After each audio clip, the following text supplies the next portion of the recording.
Shit man, তেলের অবস্থা ভালো না, তেল তো বেশি হয়ে গিয়েছে। পেঁয়াজ মরিচ একবারে ভাজা হয়ে গেল। ওকে, নো প্রবলেম, ব্যাপার না, চলতে থাকুক।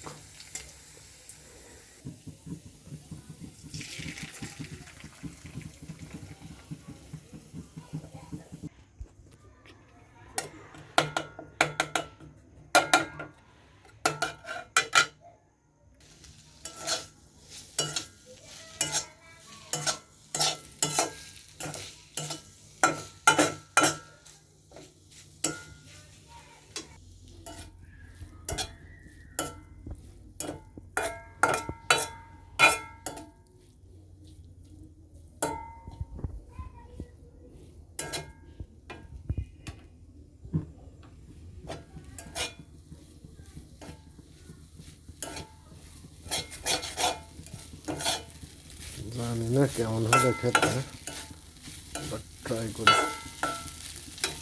ঠিক আছে, হয়ে এসেছে, কিকিং।